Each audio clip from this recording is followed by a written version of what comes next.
Hello everyone, this is Prachi. Welcome to our channel selection mate. So आज के session में हम आपसे बात करने वाले हैं एक और जनरल सब्जेक्ट के बारे में जो कि EMRS एग्ज़ाम में आपसे पूछा जाना है और लगभग सभी पोस्ट में लैंग्वेज के क्वेश्चंस आपसे पूछे जाएंगे, जिसमें एक आपकी हिंदी है और एक इंग्लिश है। तो हिंदी के मैं आपके लिए मोस्ट इम्पॉर्टेंट 75 क्वेश्चंस लेकर आई हूँ जो अलग अलग एग्ज़ाम्स में बार बार पूछे गए हैं और उसी तरह के प्रश्न जो हैं हिंदी के जनरल पार्ट में पूछे जाते हैं। अब मैं आपको छोटी सी इन्फॉर्मेशन और दे दूँ।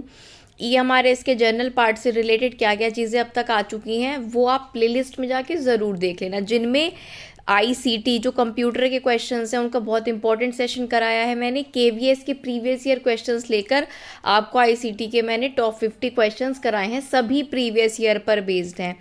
ICT के अलावा टीचिंग एप्टीट्यूड और हिंदी इंग्लिश की मिलाकर भी 1 या 2 सेशंस हैं और साथ ही साथ रीजनिंग जो है उसके सारे चैप्टर्स का मैंने आपको रिवीजन कराया है। ठीक है, सारे चैप्टर्स का रिवीजन करा दिया है। रीजनिंग की 1 या 2 वीडियोस रहती होंगी, वो आपको बहुत जल्दी मिल जाएंगी। तो कंप्लीट रीजनिंग आपको करवा दी है।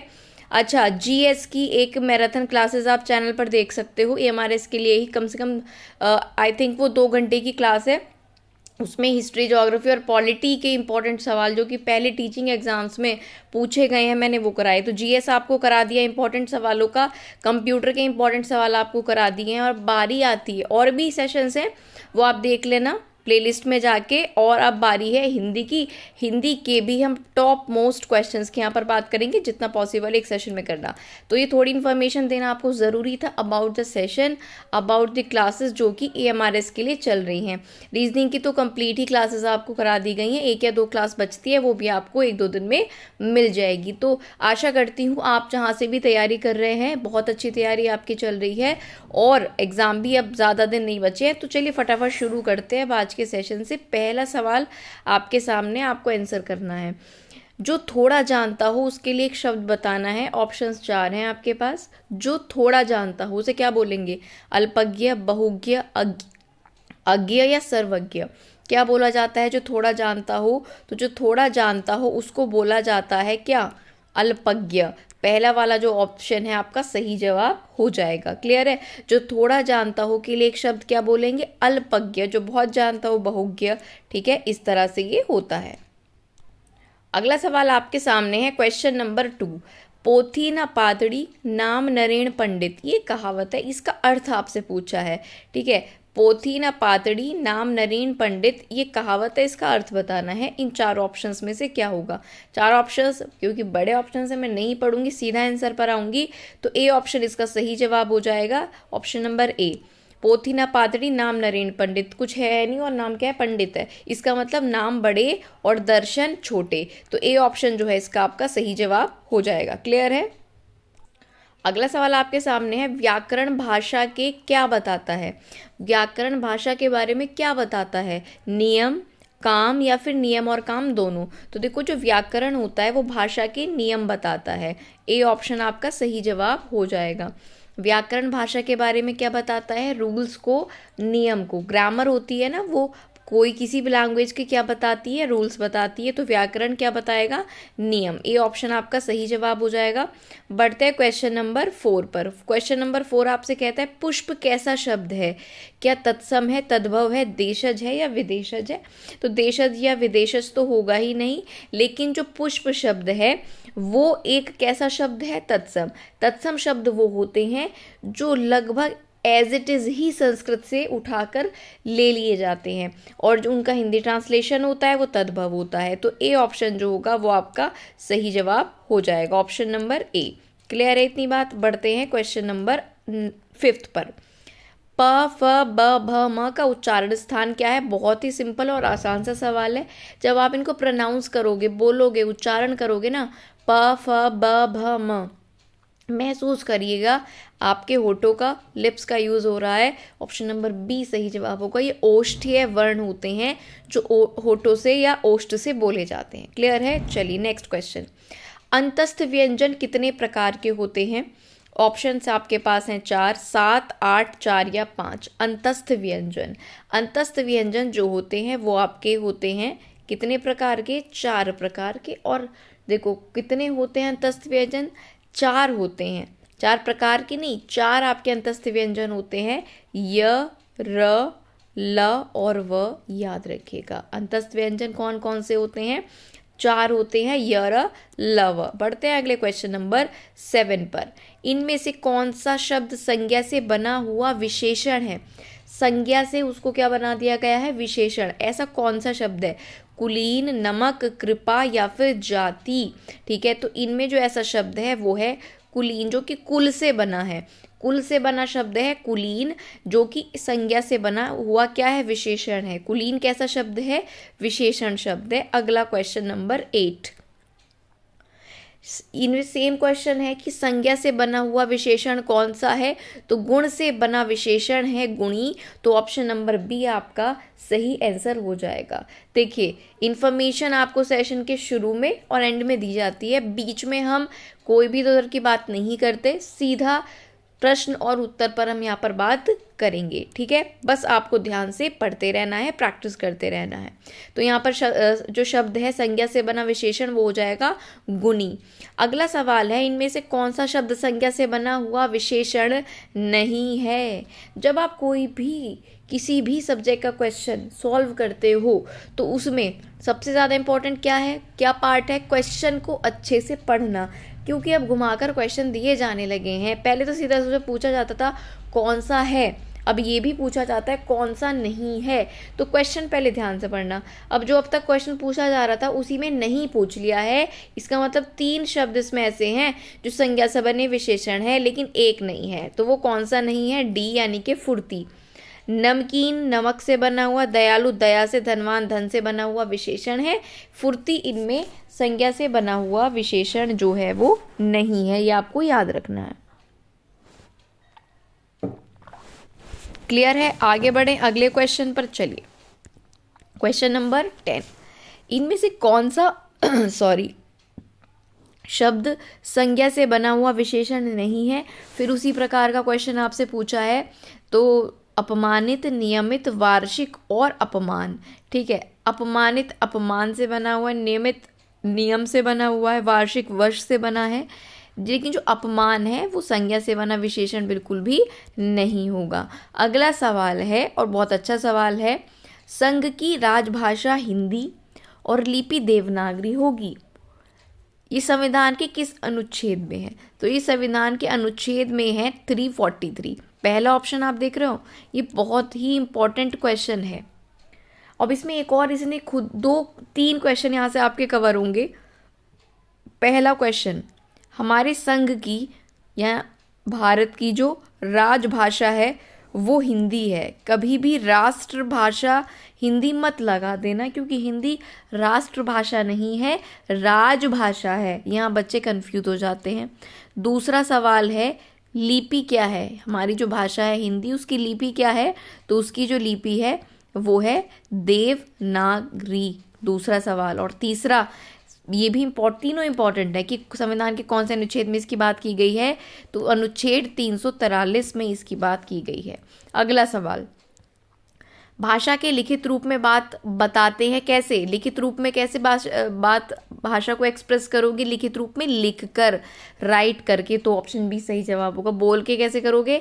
बोलना हो समझाकर तो बोलकर, लिखकर बतानी है लिखित रूप में तो लिखकर। अगला सवाल, ये तो इजी था, ये यही रिपीट हो रहा है। अगले पर आते हैं, भाषा के कितने रूप होते हैं? तो याद रखिएगा भाषा के 2 रूप होते हैं। भाषा के कितने रूप होते हैं? 2। ठीक, अगर आप लोगों में से किसी को भी ये पता है कि भाषा के वो 2 रूप कौन से होते हैं तो कमेंट बॉक्स में ज़रूर लिखिएगा। ठीक है, अगला क्वेश्चन आ जाता है पर्यायवाची से। निकेतन किसका पर्यायवाची है? निकेतन, निकेतन का मतलब क्या होता है? तो अगर आपको पता है कि निकेतन का मतलब होता है घर, निकेतन का मतलब होता है घर, तो आप ऑप्शन देख पाओगे। ऑप्शन नंबर सी आपका सही जवाब मिल जाएगा। निकेतन का क्या मतलब है? घर। अगला क्वेश्चन नंबर 20, शुद्ध वाक्य आपको इनमें से बताना है। 4 वाक्य आपको दिए होंगे, शुद्ध कौन सा है? पहला है, यहाँ अपनी हस्ताक्षर कर दीजिए। यहाँ अपनी हस्ताक्षर कर दीजिए, तो अपनी तो नहीं होता। यहाँ अपना हस्ताक्षर लिख दीजिए, तो हस्ताक्षर कभी लिखे नहीं जाते। आगे बढ़ते हैं, यहाँ अपने हस्ताक्षर कर दीजिए और यहाँ अपने हस्ताक्षर बनते नहीं, करे जाते हैं। और सही शब्द क्या होगा, सही वाक्य होगा यहाँ अपने हस्ताक्षर कर दीजिए। ठीक है, क्लियर होगी इतनी बात। अब बढ़ते हैं अगले क्वेश्चन पर। प्रतिमान में कौन सा समास है? प्रतिमान द्वंद्व है, तत्पुरुष है, द्विगु है या अव्यय भाव है? ठीक है, तो जब भी प्रति से कोई शब्द शुरू होता है तो आप डायरेक्टली किस पर चले जाना, अव्यय भाव समास पर। ये मैं आपको एक हिंट बता रही हूँ, प्रति से कोई भी शब्द शुरू आपको मिले, पूछे कौन सा समास है, अव्यय भाव समास है, तो ऑप्शन नंबर 4 यहाँ पर आपका सही उत्तर हो जाएगा। अगला क्वेश्चन है, का किस कारक की विभक्ति है? का किस कारक की विभक्ति है? अब आपने एक लाइन सुनी होगी बचपन से, शायद हिंदी मीडियम में है तो ज़रूर पढ़े हैं, तो ज़रूर सुनी होगी, कर्ता ने कर्म को करण से, संप्रदान के लिए पदान से, इस तरह से लंबी सी लाइन, इससे हम जो है कारक याद करते हैं, विभक्ति याद करते हैं। तो जो संबंध है, संबंध के आगे होता है संबंध का, की और के। जहाँ ये शब्द आ जाए ना, ये आ जाए का, की, के, तो वो संबंध कारक होता है। ऑप्शन नंबर ए सही जवाब हो जाएगा। अगला क्वेश्चन है, निम्नलिखित में से कौन सा शब्द पुल्लिंग है? स्त्रीलिंग पुल्लिंग शब्द के भी क्वेश्चन आपसे पूछे जाते हैं। जैसे यहाँ पर पहला शब्द है बचपन, फिर है बातचीत, बनावट और फिर है बरसात। तो बताओ बरसात कैसा शब्द है? बरसात हो रही है या बारिश हो रही है, स्त्रीलिंग। बनावट कैसी है, स्त्रीलिंग। बातचीत हो रही है, स्त्रीलिंग। जो बचपन है, मेरा बचपन बहुत अच्छा था, है ना, तो बचपन जो है आपका पुल्लिंग शब्द हो जाएगा। सही उत्तर ऑप्शन नंबर ए। अगला सवाल है, आपको बताना है पीतांबर में कौन सा समास है। बहुत इंपॉर्टेंट क्वेश्चन है क्योंकि पूछा जाता है लगभग सभी एग्जाम में, ये पीतांबर में कौन सा समास है, कई बार क्वेश्चन पूछा गया है। तो पीतांबर में जो समास हो जाएगा वो आपका होगा बहुब्रीहि। ठीक है, यहाँ पर आपका पीतांबर में कौन सा समास हो जाएगा, बहुब्रीहि। ठीक है, बहुब्रीहि समास हो जाएगा। ऑप्शन नंबर ए सही उत्तर है। अगला सवाल पर चलते हैं। स्त्रीलिंग पूछा है, व्यंजन, विवाद, वन और वकालत। अब बताइए कौन सा यहाँ पर स्त्रीलिंग होगा, व्यंजन, विवाद, वन या वकालत? तो वकालत, मैंने वकालत की है या तुमने वकालत की है, तो वकालत जो है वो आपका स्त्रीलिंग हो जाएगा। अगले क्वेश्चन पर बढ़ते हैं। क्वेश्चन नंबर 26, निम्नलिखित में कौन सा शब्द पुल्लिंग है? बचपन, बातचीत, बनावट, ये हम कर चुके। बचपन पुल्लिंग है। पीतांबर वाला भी कर चुके हैं। एक दो क्वेश्चन शायद ये रिपीट हो रहा है, सॉरी फॉर दैट। अगले क्वेश्चन पर आते हैं। वस्त्र का पर्यायवाची आपसे पूछा है, नलिन, वसन, सदन या फिर गगन। ठीक है, तो वस्त्र का पर्यायवाची बताओ इनमें से क्या होगा? बी ऑप्शन सही होगा। वस्त्र का पर्यायवाची बन जाएगा आपका वसन। वसन को भी क्या कहते हैं? वस्त्र या कपड़ा। इस तरह से आप इनको याद रख सकते हो। क्लियर है? नेक्स्ट क्वेश्चन, अब इसको आपको फिलिंग द ब्लैंक को कंप्लीट करना है, मतलब फिल करना है ब्लैंक को। यह कविता अनेक भाव प्रकट डैश है। यह कविता अनेक भाव प्रकट करती है। यह कविता अनेक भाव प्रकट रखती है। यह कविता अनेक भाव प्रकट बोलती है या कहती है। तो भाव प्रकट के लिए क्या आता है? करना। हम अपने भाव प्रकट करते हैं, तो यह कविता अनेक भाव प्रकट करती है, इसका सही उत्तर हो जाएगा। क्लियर है? चलिए नेक्स्ट क्वेश्चन है आपके पास कि आपको एक सेंटेंस स्प्लिट करके दिया है और इसको पूरा सही अरेंज करना है। रीअरेंजमेंट जिसको इंग्लिश में बोलते हैं वही करना है। ठीक, और इसमें इसने बोला है फर्स्ट और सेकंड की पोजीशन जो है वही रहेगी, इसके बाद आपको वाक्य की संरचना करनी है। तो फर्स्ट और फिर सेकंड ऐसे ही लेते हैं, आगे देखते हैं क्या ऐड होता है। चिंता यह है कि होगा कैसे पुनरुत्थान देश का। सिंपल है, चिंता यह है कि देश का पुनरुत्थान, है ना, तो देश का 6, पुनरुत्थान 5, कैसे होगा 4 और 3। तो सही क्रम हो जाएगा 6, 5, 4 और 3, 6, 5, 4 और 3। D option is the right answer. Clear है? समझ गए ये रीअरेंजमेंट वाला पार्ट कैसे आपको करना है। नेक्स्ट क्वेश्चन पर चलते हैं। अच्छा सवाल है, पूछा है कि कृतवाच्य का, ठीक है, सॉरी कृत नहीं, कर्तवाच्य का, कर्तृवाच्य का उदाहरण इनमें से कौन सा है। सिनेमा देखा जाता है, राजेश से टहला भी नहीं जाता, रिया ने गीत गाया, मुझसे पढ़ा नहीं जाता। तो रिया ने गीत गाया, उसने कर्म किया, है ना, गीत गाने में कुछ तो कर्म किया उसने, ठीक है। तो यहाँ पर कृतवाच्य हो जाएगा। क्या हो जाएगा? कृतवाच्य। किया। गीत किसके द्वारा गाया गया? क्या आंसर है किसके द्वारा? रिया के। सिंपल। गीत गाया गया किसके द्वारा? वो है कौन? रिया। तो ये कृतवाच्य का उदाहरण होता है। और जहाँ पर नहीं आ जाए ना, जहाँ पर क्या आ जाए? नहीं, वो भाववाच्य हो जाता है। राजेश से टहला नहीं जाता, मुझसे गाया नहीं जाता, मुझसे पढ़ा नहीं जाता, ये नहीं वाला आपका भाववाच्य की सिंपल सी पहचान है, नहीं होना। अगला सवाल, निम्नलिखित में से कौन सा वाक्य शुद्ध है? शुद्ध वाक्य बताना है। पहला है, यह गाय का घी असली है, यह असली गाय का घी है, यह असली गाय का ये घी है, यह गाय का असली घी है। कंफ्यूज हो सकते हो इसमें, तो सही उत्तर डी ऑप्शन हो जाएगा। यहाँ पे हो जाएगा यह गाय का असली घी है। असली गाय का थोड़ी होगा, असली गाय नहीं, ये गाय का घी असली, ये भी गलत है। यह गाय का असली घी है, शुद्ध है। ठीक, क्लियर। अगला सवाल, सीमा तेज चलती है, क्रिया विशेषण क्या होगा इसमें? विशेषण की जो क्रिया बता रहा है वो क्रिया विशेषण कौन सा होगा? सीमा तेज चलती है, तो जो तेज है, ठीक है, जो तेज है वो क्रिया की विशेषता बता रहा है, सीमा की विशेषता बता रहा है। कौन सा शब्द? तेज। ठीक है, तो तेज यहाँ पर क्या हो जाएगा? क्रिया विशेषण। सीमा तेज चलती है या सीमा तेज दौड़ती है, तो तेज इसमें क्रिया विशेषण हो जाएगा। अगला सवाल, आशा करती हूँ आपको ये क्वेश्चंस समझ आ रहे होंगे और आपकी प्रैक्टिस अच्छे से हो रही होगी। वीडियो अगर अच्छी लग रही है तो लाइक करते हुए ज़रूर चलिएगा। सिर मुंडवाते ही ओले पड़े, सिर मुंडाते ही ओले पड़े, इसका क्या मतलब है? काम के बीच में व्यवधान पड़ा, विघ्न के बाद भी कार्य संपन्न हुआ, काम समाप्त होती खराब हुआ, शुरू में ही विघ्न पड़ गया। ठीक है, तो इसका होता है काम समाप्त होते ही खराब हो जाना, जैसे ही काम खत्म हुआ वो खराब हो गया। तो ये समझना काफ़ी जो है क्लोज हैं ये ऑप्शंस।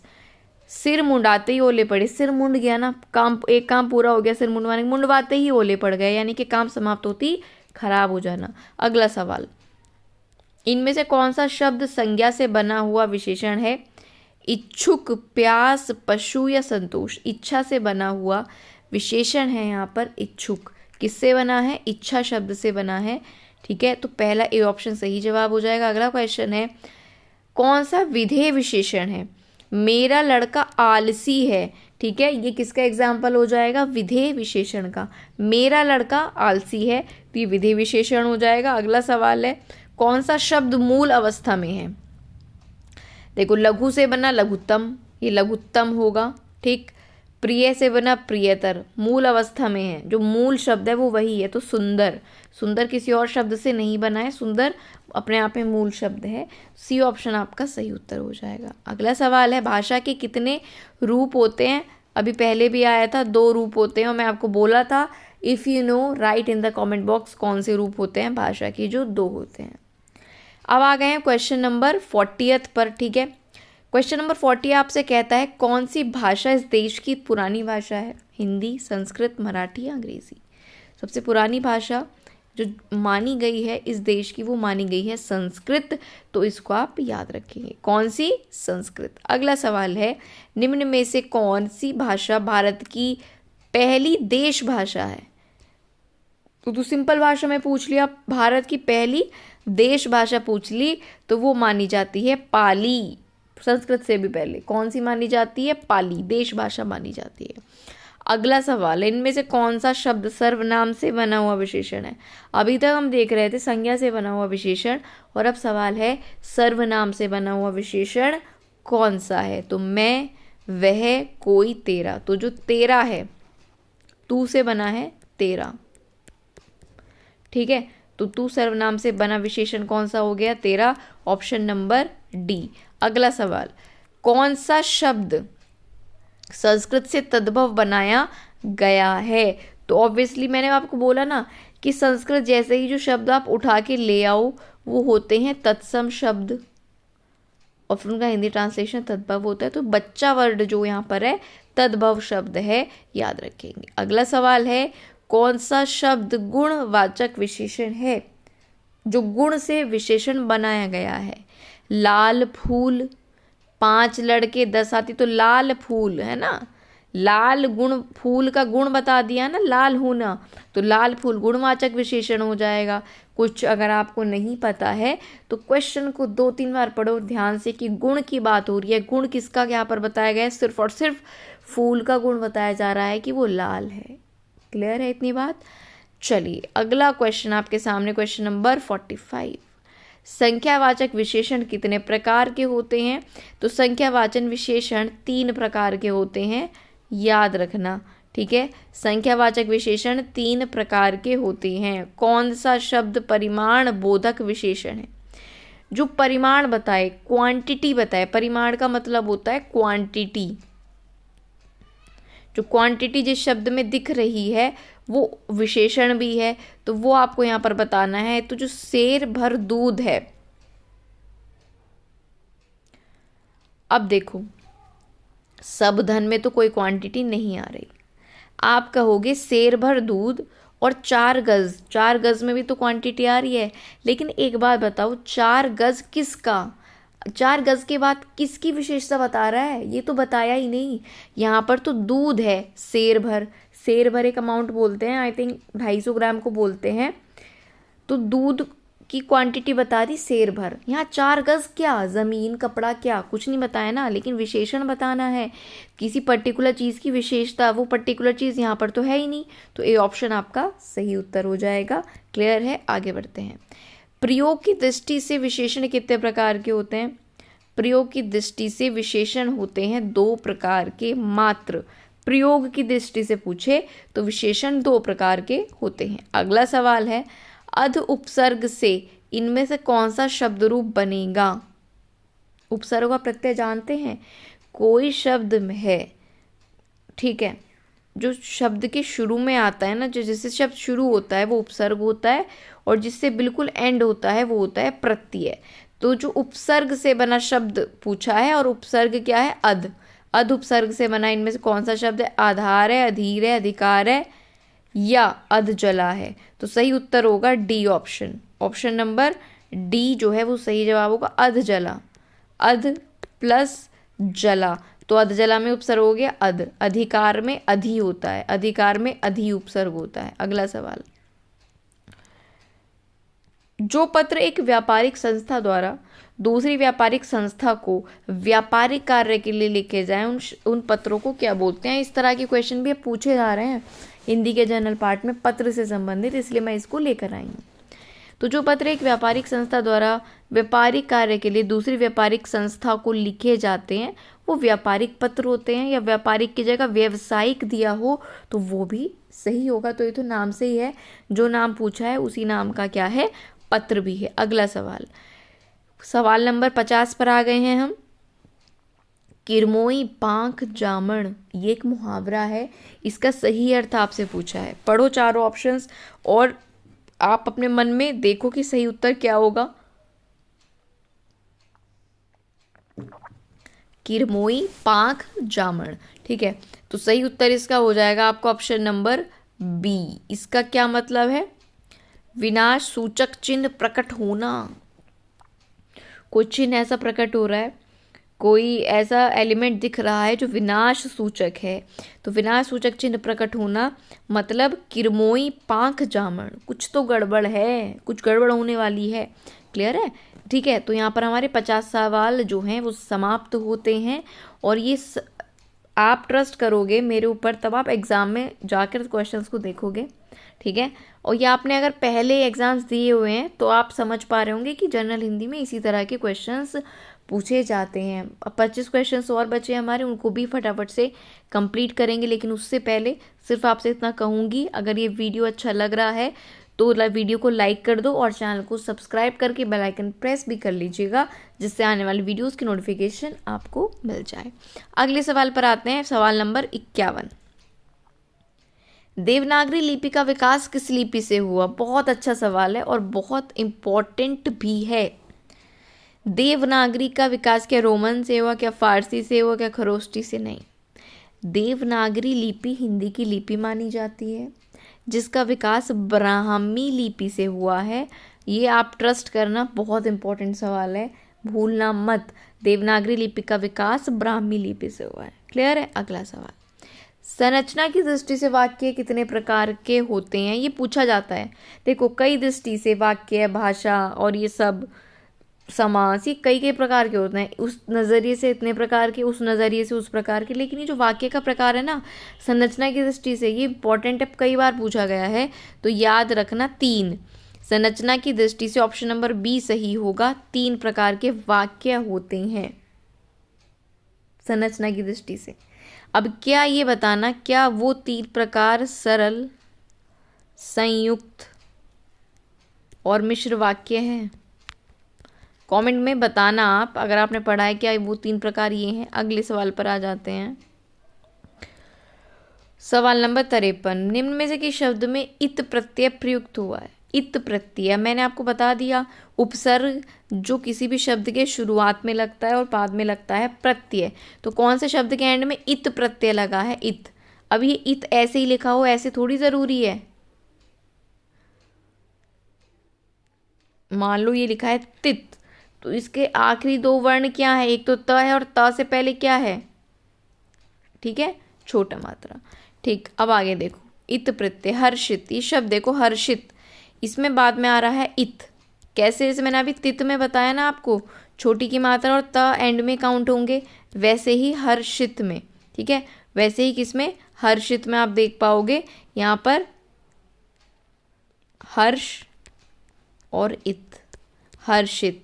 क्लियर है? तो इत प्रत्यय आ गया है। अगला सवाल, निम्न में से भाववाच्य का उदाहरण नहीं है, नहीं है पूछा है। अब भाववाच्य मैंने आपको क्या बताया है अभी, जहाँ पर नहीं आ जाएगा सेंटेंस में वो भाववाच्य है। ये भाववाच्य, ये भी और ये भी, तो सी आपका ऑप्शन। पढ़ो मत, बिना पढ़े आंसर आ जाएगा। ठीक है, मुझसे चला नहीं जाता, बैठा नहीं जाता, टहला नहीं जाता, खाया नहीं जाता, पिया नहीं जाता, डांस नहीं किया जाता। आम खाया जाता है, सरल वाक्य है, भाववाच्य नहीं है। अगला क्वेश्चन, घोड़े का पर्यायवाची शब्द इसमें से नहीं है। सॉरी, अश्व का पूछा है, अश्व का पर्यायवाची नहीं है इनमें से। तो घोड़ा तो है, तुरंग भी है। अब खर और है में से बताना है कि कौन सा है। तो जो खर है वो नहीं होता, खर जो है घोड़े का पर्यायवाची नहीं होता। अब आपको यहाँ पे घोड़े के 3 पर्यायवाची मिल गए, एक तो अश्व, एक है और एक तुरंग। तुरंग घोड़े को बोलते हैं, अश्व घोड़े को बोलते हैं, और जो है, ठीक है, है भी घोड़े को बोलते हैं, है या है जो आप बोलना चाहें।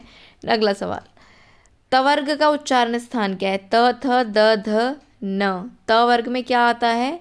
त, थ, द, ध और न आता है त वर्ग में। ठीक है, उच्चारण स्थान पूछा है, तो उच्चारण स्थान दंत हो जाएगा। ठीक है, जब आप बोलो, प्रोनाउंस करो, अभी इसी वक्त करो। त बोलो, दांतों से टकरा रही है जीभ। थ बोलो, टकरा रही है, पूरे वर्ग में त वर्ग में टकराएगी। ठीक है, तो दंत से बोला जाता है त वर्ग। क वर्ग में कौन होता है? क, ख, ग, घ, ण। च वर्ग में च, छ, ज, झ, ण। ठीक है, इस तरह से ये वर्ग होते हैं ना। का के आगे जो पूरा क वर्ग, चा के आगे च वर्ग, ट के आगे ट वर्ग, त के आगे तप वर्ग, प के आगे प वर्ग। क्लियर? आगे आते हैं, क्वेश्चन नंबर 57, छत्रज्ञ किस तरह के व्यंजन है? छ, त्र और ज्ञ किस तरह के व्यंजन है? इनको संयुक्त व्यंजन बोला जाता है। और संयुक्त व्यंजन का मतलब जो 2 व्यंजनों से मिलकर बने। ठीक, अब एक काम आपको खुद से ज़रूर करना है। छ, क्षत्रिय वाला, त्र और अज्ञ, प्लीज़ आप ही देख लेना, ये तीनों बहुत इंपॉर्टेंट हैं कि ये तीनों किस किस किस व्यंजन से मिलकर बने हैं, ज़रूर देख लेना। और ये संयुक्त व्यंजन कहलाते हैं, ये आपको ध्यान रखना है। लो, एक सवाल यहीं पर आपके सामने आ गया है। क्षत्रिय वाला छ किससे मिलकर बना है? क पेट चिरा श से, क च से, क छ से या क श से। ठीक है, तो इसका जो सही उत्तर है वो हो जाएगा ऑप्शन नंबर 1। व्यंजन क और षटकोण वाला श से मिलकर क्या बनता है, छ, ये वाला छत्ते वाला क्ष बनता है। क से और षटकोण वाले श से छत्रे वाला क्ष बनता है। बाकी जो और है उनको भी देख लेना, ठीक है। अगला सवाल है, किस क्रमांक में अघोष व्यंजन है? इनमें से अघोष व्यंजन कौन से हैं? तो श और स जो है इनमें से अघोष व्यंजन है। इसका मतलब ये जो है सघोष हैं। अघोष का मतलब होता है जब बोलते हुए ज़्यादा सांस लेने की ज़रूरत ना पड़े। श स बोल दिया, य र व डण, समझ रहे हो, ठीक है। एक चीज़ आपको मैंने ये बता दी कि यहाँ पर श और स अघोष हैं, इसका मतलब श और स अघोष हैं, इसका मतलब यर वह और डण जो होंगे ये सघोष होंगे, या घोष या सघोष कुछ भी बोल सकते हो, ठीक है। अब एक बात ये कि जो अघोष होते हैं, देखो आपके ये 5 कॉलम बनते हैं जब आप लिखते हो ना, क ख ग घ ण, ऐसे तो लिखते हो, ठीक है। तो यहाँ पर जो ये पहले 2 होते हैं ना ये अघोष होते हैं और ये बाद वाले 3 सघोष होते हैं, ठीक है। ये आप मुझे कंफर्म करके बता देना कमेंट बॉक्स में क्या मैं सही बता रही हूँ। फर्स्ट और सेकंड कॉलम अघोष का होता है और थर्ड, फोर्थ और फिफ्थ जो है वो आपका सघोष का होता है, ठीक। चलिए, ये याद रखने के लिए क्वेश्चन में पूछा जाए अगर एग्जाम में। पार्श्विक व्यंजन होता है ल, और ये कई बार एग्जाम में पूछा गया है। वेरी वेरी इंपॉर्टेंट क्वेश्चन कि पार्श्विक व्यंजन कौन सा है। ये अब क्या पूछ लेगा, ल कैसा व्यंजन है, ठीक है, ल कैसा व्यंजन है पूछ लेगा, तो याद रखना ल पार्श्विक व्यंजन में आता है। क्लियर है इतनी बात। चलिए अगले सवाल पर बढ़ते हैं। मध्य प्रदेश की, ये मध्य देश नहीं मध्य प्रदेश है, प्रमुख भाषा कौन सी थी? तो मध्य प्रदेश की प्रमुख भाषा मागधी थी या मगधी थी उस समय, ये आपको याद रखना है। मध्य प्रदेश की जो पहले भाषा मानी जाती थी पुराने समय में मगधी या मागधी, आप इसको लिख सकते हो। क्लियर है। आगे बढ़ते हैं अगले सवाल पर। मगही किस भाषा की उपबोली? अब उपबोली से भी सवाल पूछा जाता है, उपबोली से भी सवाल पूछा जाता है। तो जो मगही है, मगही कौन सी भाषा की उपबोली है? तो मगही आपकी किसकी आ जाती है? राजस्थानी। तो क्वेश्चन आपसे पूछा गया मगही किस भाषा की उपबोली है? तो जो मगही है वो बिहारी की उपबोली है। कौन सी है? तो ए यहाँ पर ऐसा गलत मेंशन है, मगही बिहारी भाषा की उपबोली में आती है। अगला सवाल है, निम्नलिखित में से कौन सा शुद्ध वाक्य है? पहला वाक्य पढ़ लेते हैं। यहाँ शत्रु से खतरा का डर है, बिल्कुल गलत है, खतरा का डर, ठीक। यहाँ शत्रु से खतरा है, यहाँ शत्रु से डर का खतरा है, ये भी गलत। और राष्ट्र यहाँ शत्रु से खतरे का डर है, तो बी सही जवाब है। बी जो है बिल्कुल सही जवाब होगा आपका, ठीक है। B option is the right answer. यहाँ शत्रु से खतरा है, शुद्ध वाक्य आपको बताना था। अशुद्ध भी पूछ सकता है ना, इसका ऐसे प्रोकर भी आपसे पूछ सकता है कि अशुद्ध वाक्य बताओ। अगला सवाल है, यहाँ पर आपको फिर से 1 और 2 ऑलरेडी अरेंज हैं, इसके बाद अरेंज करना है पूरे वाक्य को। वह एक कार्य से आवश्यक गया है बाहर, ऐसे आपको आगे करना है। तो 1 तो ऑलरेडी है और 2 भी ऑलरेडी है। वह एक आवश्यक कार्य से बाहर गया है, तो इसका 1 2 तो ऑलरेडी है, 4 3 6 और 5 हो जाएगा। 4 3 6 और 5, सी ऑप्शन सही उत्तर हो जाएगा। C option is the right answer.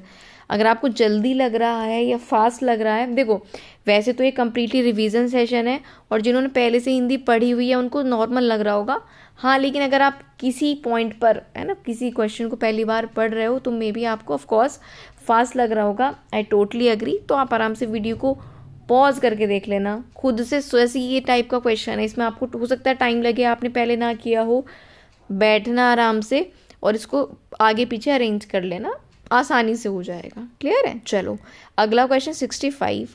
कौन सा शब्द तत्सम नहीं है? क्वेश्चन सही से पढ़ना है। तत्सम नहीं है यानी कि 3 तो तत्सम होंगे और 1 नहीं, तत्सम नहीं होगा, ठीक। सौभाग्य, शिक्षा, सिर और शीतल। तो देखो जो सौभाग्य है वो कैसा शब्द है? तत्सम। शिक्षा तत्सम, शीतल तत्सम सिर, जिसको हम ऐसी सिंपल लैंग्वेज में जब शब्दों का यूज़ करते हैं ना वो तद्भव शब्द होते हैं, और जो थोड़े संस्कृत के टच में आ जाते हैं वो तत्सम, जैसे सौभाग्य, शिक्षा, शीतल, ये तत्सम है। अब सिर, सिर तो बहुत नॉर्मल शब्द है, तो बिल्कुल जो नॉर्मल है ना हमारे लैंग्वेजेस में वो तद्भव शब्द होते हैं, तद्भव, ठीक है। तो सिर तद्भव शब्द है यहाँ पर। अगला सवाल, निम्नलिखित में से कौन सा वाक्य शुद्ध है? शुद्ध वाक्य बताना है। वह अपनी वेतन नहीं ले पाया, तो अपनी तो नहीं आएगा। वह अपना वेतन नहीं पा पाया, वह अपना वेतन नहीं ले पाया, वह अपनी, वेतन अपनी नहीं होता, वह अपना वेतन नहीं ले पाया, वेतन पुल्लिंग है तो अपना आएगा। C option is the right answer, वह अपना वेतन नहीं ले पाया। क्लियर है इतनी बात? चलो अगले क्वेश्चन पर चलते हैं। क्वेश्चन नंबर 67, ठीक है। वीडियो के एंड में 1 मिनट के लिए रुक जाना, कुछ इंपॉर्टेंट चीज़ें आपको एग्जाम रिलेटेड मुझे बतानी है। 67, कौन सा वाक्य शुद्ध है? तुम उसमें नाराज हो, तुम उसे नाराज हो, तुम उसको नाराज हो, तुम उससे नाराज हो, ये वाक्य बिल्कुल ठीक है। तुम उससे नाराज हो, डी ऑप्शन आपका देखो सही जवाब। क्लियर है इतनी बात? चलिए अगला क्वेश्चन है 68, कर्कश का विलोम क्या होगा? मधुर, करुण, धूमिल या निष्ठुर? ठीक है, तो कर्कश होता है जो कानों को अच्छा नहीं लगता, तो जो कानों को अच्छा लगता है वो क्या होता है? मधुर। तो मधुर और कर्कश के विलोम आपस में याद रखना, ये पूछा गया है कई बार क्वेश्चन, ठीक है। अगला सवाल है क्वेश्चन नंबर 69, जो तोला मापा जा सके उसके लिए एक शब्द, जो तोला और मापा जा सके, अपरिमेय नहीं, परिमाप, परिमेय या आयतन। तो जो परिमेय है, परिमेय का क्या मतलब है? जिसकी सीमा हम जान सकते हैं वो होता है परिमेय, ठीक है। तो जिसे मापा तोला जा सके, परिमेय है, वो लिमिट है, ठीक है, वो उसको जाना जा सकता है, तो वो परिमेय कहलाएगा। क्लियर? अगला, खान पान में कौन सा समास है? खान पान, खान पान, द्वंद्व समास, इस तरह के शब्द जब आते हैं तो द्वंद्व समास होता है। खान, इसको आप ऐसे भी लिख सकते हो, खान पान, डैश आ जाए तो सीधा द्वंद्व होता है। दिन रात, खान पान, दिन रात की द्वंद्व समास में इस तरह के शब्द आते हैं। अगला क्वेश्चन नंबर 71, अंतस्थ व्यंजन इनमें से कौन सा है? ल, न, श और भ। अंतस्थ व्यंजन मैंने आपको 4 बताए थे, य, र, ल और व। तो यहाँ पर इनमें से कौन सा है? सिर्फ ल है। और ल को भी हमने एक और टाइप का व्यंजन देखा है कि ल को क्या बोलते हैं? पार्श्विक व्यंजन, ठीक है। पार्श्विक व्यंजन कौन सा होता है? ल और य, र, ल, व अंतस्थ व्यंजन होते हैं, याद रखिएगा। अगला क्वेश्चन है, कौन सा अल्प प्राण व्यंजन है? ठीक है, अल्प प्राण व्यंजन इनमें से कौन सा है? तो अल्प प्राण में आता है आपका ब, ठीक है। अल्प प्राण में आपका जो व्यंजन आएगा वो आएगा ऑप्शन नंबर ए, ब। क्लियर है इतनी बात? अगले पे चलते हैं। अगला क्वेश्चन आपके सामने है, कौन सा शब्द घर का पर्यायवाची नहीं है? व्योम, ग्रह, निलय, निकेतन। तो निकेतन तो घर होता है, ग्रह भी घर होता है, व्योम और निलय में से देखना है। तो व्योम नहीं होता, व्योम घर का पर्यायवाची नहीं है, यानी कि ग्रह, निलय, निलय भी घर होता है और निकेतन भी घर होता है। पहले हम ऑलरेडी इसको पढ़ चुके हैं, ठीक है। तो व्योम जो है घर का पर्यायवाची नहीं, ऑप्शन नंबर ए सही उत्तर होगा। अगले सवाल पर आते हैं, क्वेश्चन नंबर 74, अधिसूचना का प्रकाशन कहाँ से होता है? समाचार, कोई भी अधिसूचना है उसका प्रकाशन अगर करना है तो क्या समाचार पत्र से होगा, राजपत्र से होगा, सूचना पत्र से होगा, या किसी से भी नहीं होगा। कोई भी अधिसूचना राजपत्र या गजट से जारी की जाती है, ये आपको याद रखना है। कोई भी अधिसूचना गजट के द्वारा या कहीं राजपत्र के द्वारा जारी की जाती है। और आज के सेशन का आखिरी सवाल है, मुहावरे का अर्थ पूछा है आपसे, बाधा डालना। बाधा डालने का क्या मतलब है? पाला पड़ना, रोड़ा अटकाना, बर्फ पड़ना या दांतों तले जीभ। ऑब्वियसली बाधा डालना, किसी को रोकना, रोड़ा अटकाना, ठीक है, टांग अड़ाना, बाधा डालना, रोड़ा अटकाना, ये सभी एक ही तरह से पर्यायवाची बन जाते हैं, ठीक। तो यहाँ पर अब अगर इस सेशन की आपको पीडीएफ चाहिए, ये सारे क्वेश्चंस की पीडीएफ अगर आपको चाहिए तो टेलीग्राम का लिंक है डिस्क्रिप्शन में, ठीक है। सिलेक्शन मेट नाम से ही है, वहाँ पर जाना और या तो आपको ऑलरेडी मिल जाएगी, आप मैसेज डाल देना, वहाँ पर PDF आपको मिल जाएगी। अब बारी आती है, मैंने आपको बोला था कि अगर आपको कोई ज़रूरी काम नहीं है तो 1 मिनट के लिए आप मेरी बात सुन सकते हो वीडियो के एंड में।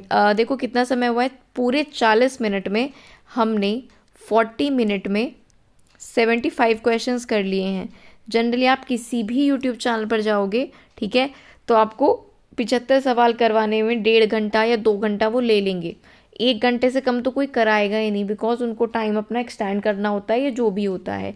मेरे कहने का सिर्फ इतना मतलब है कि अगर मैंने आपको कम समय में अच्छा कंटेंट दिया है तो मैं आपसे एक्सपेक्ट करती हूँ कि आप वीडियो को लाइक करें, चैनल को सब्सक्राइब करें, बेल आइकन प्रेस करें और अपने दोस्तों के साथ ये वीडियो शेयर करें। If only you like the video, you like the content, ठीक है। अगर आपको पसंद नहीं आई है, अच्छा नहीं लगा है, तो ये आप कंप्लीटली आपकी चॉइस है। लेकिन अगर आपको अच्छी लगी है तो भी आप अगर लाइक नहीं करते हो तो वो गलत बात है। तो लाइक शेयर सब्सक्राइब आप ज़रूर कर देना अगर आपको कुछ भी इस वीडियो में लगा है कि आपके काम आएगा। सेकेंडली मुझे आपको बताना ये था जो मैंने आपको रुकने के लिए बोला कि आपका EMRS के एग्ज़ाम बहुत जल्द शुरू होने वाले हैं और इसके लिए मैंने कंप्लीट रीजनिंग का रिवीजन करा दिया है। 1-2 क्लासेस बची है, वो बहुत जल्द आपको मिल जाएगी, ठीक है। तो वो सब कहाँ मिलेगा आपको? प्लेलिस्ट में। ये रीजनिंग का हो गया। दूसरा, ICT कंप्यूटर के टॉप 50 वो क्वेश्चंस कराए हैं जो KVS में पहले सालों में पूछे गए हैं, तो उनको ज़रूर देख कर जाना। GS के मैंने बहुत सारे आपको हिस्ट्री, पॉलिटी और ज्योग्राफी के सवाल कराए हैं, 2 घंटे की वीडियो है, बहुत इंपॉर्टेंट है, प्रीवियस ईयर्स में आए हुए, वो भी कर लेना, ठीक है। उसके अलावा और भी वीडियोस हैं जो कि EMRS प्लेलिस्ट नाम से हैं, EMRS ऑल वीडियोस प्लेलिस्ट, वहाँ पर आप ज़रूर विजिट करिए क्योंकि बहुत लोग जनरल पार्ट के लिए परेशान हैं, इधर उधर पूछ रहे हैं कि ये कहाँ से पढ़ें, इसको कहाँ से करें। तो अब पूरा सिलेबस बुक लेके बैठने का तो टाइम है नहीं। जहाँ से भी आपको प्रैक्टिस क्लासेस मिलें, जिस भी चैनल से, जिस भी PDF से, जिस भी प्लेटफॉर्म से, वहाँ से सिर्फ आप अब क्वेश्चन प्रैक्टिस करो जनरल पेपर के लिए। इसमें हिंदी, इंग्लिश है, जनरल अवेयरनेस है, ठीक है, रीजनिंग है। तो अब का समय है क्वेश्चंस को प्रैक्टिस करने का।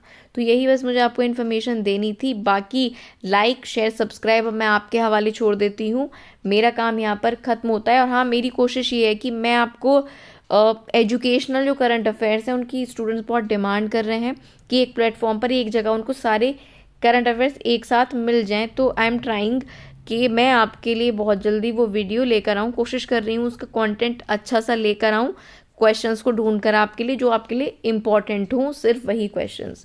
तो चैनल पर बने रहिएगा, सब्सक्राइब करके बेल आइकन ज़रूर प्रेस करिएगा। प्रोबेबली आपको जो नेक्स्ट वीडियो है वो एजुकेशनल करंट अफेयर्स का ही देखने को मिल जाए। तो पढ़ते रहिए, लगातार कहीं से भी पढ़िए लेकिन पढ़ते रहिए। मिलेंगे नेक्स्ट वीडियो में, तब तक के लिए थैंक यू सो मच।